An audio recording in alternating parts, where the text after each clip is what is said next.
మాతృదేవోభవ పితృదేవోభవ అని చెప్పిన దేశం భారతదేశం. కానీ దానిని ఆచరించేది ఆస్ట్రేలియా. పిల్లలు తల్లిదండ్రులను గౌరవించడంలో మొదటి స్థానం ఆస్ట్రేలియాది. గురుదేవోభవ అని చెప్పిన దేశం భారతదేశం. కానీ దానిని ఆచరించేది చైనా.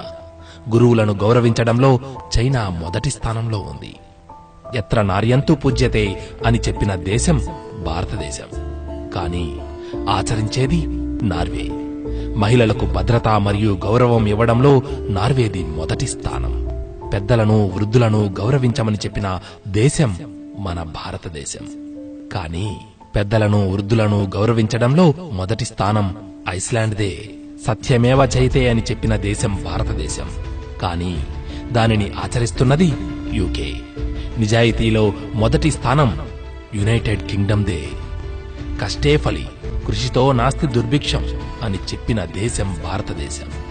కానీ ఆచరిస్తున్నది దక్షిణ కొరియా. హార్డ్ వర్క్ లో మొదటి స్థానం సౌత్ కొరియాదే. ఈ ప్రపంచానికి శాంతి సందేశం అందించిన దేశం భారతదేశం. కానీ ఆచరిస్తున్నది నార్వే. ప్రశాంతతలో మొదటి స్థానం నార్వేదే. భగవద్గీత బోధించిన దేశం భారతదేశం.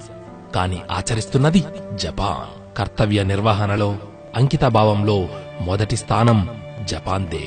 ఎన్నో నీతి నియమాలను నిర్దేశించిన దేశం భారతదేశం. కానీ ఆచరిస్తున్నది సింగపూర్. క్రమశిక్షణలో మొదటి స్థానం సింగపూర్దే. విద్యను జ్ఞానాన్ని ప్రవచించిన దేశం మన భారతదేశం. కానీ నిలబెట్టుకున్నది ఫిన్లాండ్. విద్యా విలువల్లో మొదటి స్థానం ఫిన్లాండ్దే. నేను మొదటి స్థానాన్ని మాత్రమే తెలియజేశాను. ఇప్పుడు ప్రస్తావించిన ఈ విషయాలలో స్వల్ప తేడాలలో టాప్ 20లో ఉన్న దేశాలు కూడా ఇవే: Norway, Iceland, Denmark, Sweden, Finland, Japan, UK, China, Switzerland, New Zealand, Singapore, దక్షిణ కొరియా, నెదర్లాండ్స్, యుఏఈ, ఆస్ట్రేలియా. మరి మన భారతదేశం ఎక్కడా? ప్రస్తావించిన ఈ విషయాలలో మన భారతదేశం యొక్క స్థానం అట్టడుగున ఉంది. మన దేశం మొదటి స్థానంలోకి వచ్చే రోజు వస్తుందని ఆశిద్దాం. మిత్రమా, ఆశిద్దాం.